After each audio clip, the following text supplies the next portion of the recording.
banks of the historic Danube River lies the beautiful city of Budapest, which is in reality a combination of what was formerly two cities, Buda on the left bank of the Danube and Pest on the right, as we see it here.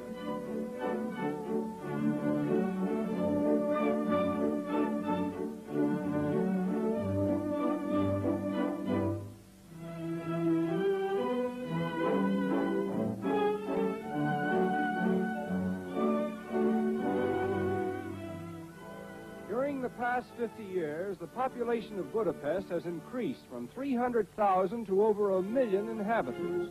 And being the capital city, it supports one of the largest houses of parliament in the world. A fitting home for the government of a nation that has lived through over 1,000 years of interesting history. And this reminds us that Hungary was formerly an important part of the great Austro-Hungarian Empire, which was disintegrated as a result of the last war, all of which is uniquely illustrated by a floral map in Liberty Square. The section shown with light flowers represents Hungary as it is today, and the boundaries designated by red flowers shows it as it was before the Treaty of Trianon.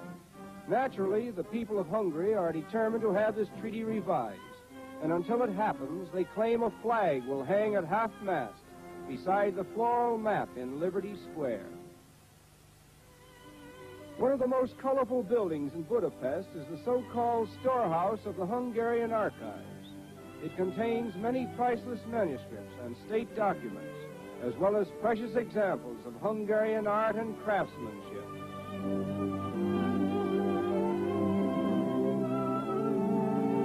The shopping districts of Budapest are on a par with the best of those in modern cities, and one may purchase here the choice products of Hungary as well as the world at large.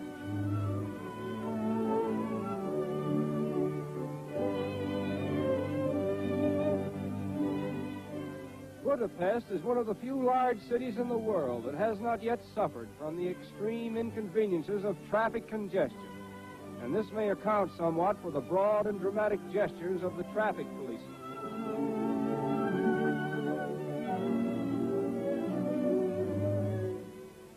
The year of 1849 was a most important one in the history of Budapest, for it was the year in which the famous Chain Bridge was completed, the first of its kind in Europe, and even today it is one of the city's chief attractions. At first it was thought insufficient clearance had been allowed for the larger steamships, but an ingenious method was discovered whereby smokestacks lean backwards in humble obeisance as they pass under the bridge.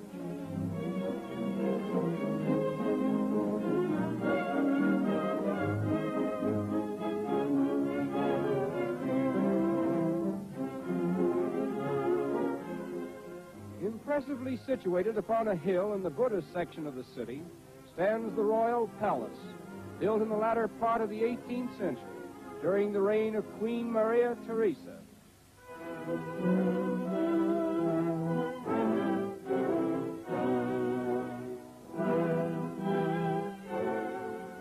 No history of Budapest or Hungary would be complete without including a few facts about St. Stephen, to the memory of whom several memorials are consecrated.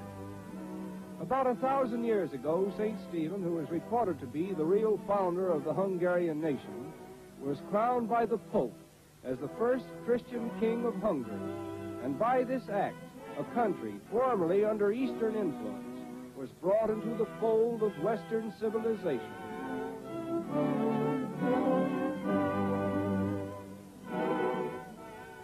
According to tradition, this church was founded by St. Stephen, and it is known today as the Coronation Church.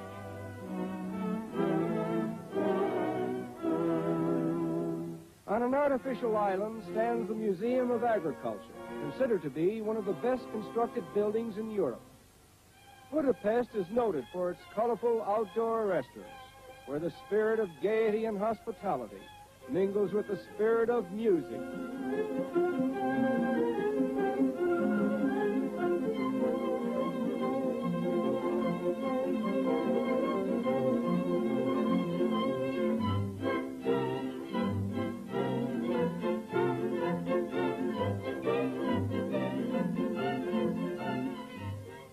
No composer composer has done more toward glorifying Hungarian gypsy music than Franz Liszt, one of Hungary's greatest contributions to the world's Hall of Fame. And his immortal music is like a daily prayer to the orchestras of Budapest. On Margaret's Island, there is a thermal grotto in which it is said a holy man once lived and wrought miraculous cures by bathing people in the thermal springs that are found all over Budapest. As a result, the fame of the springs spread broad, and consequently, Budapest has become one of the most popular watering places in the world. This is one of the largest outdoor swimming pools on Margaret's Island, and although it is kept intact by artificial walls, its water supply comes from natural springs under the floor of the pool. It is estimated that 5 million gallons of water flow from Budapest's numerous and variegated springs every day. There are about 80 outdoor swimming pools, and one of the most popular of them is known as St. Gellert's, where artificial waves are created by a mechanical device at the far end of the pool. And now, let there be waves.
This doesn't seem to be the proper time to say farewell to beautiful Budapest.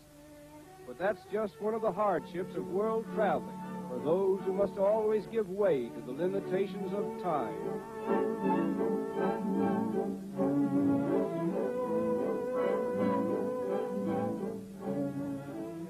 So now, with a final glimpse of that famous river which inspired one of the world's immortal waltzes, we will conclude our impressions of beautiful Budapest and waltz away to other ports of call.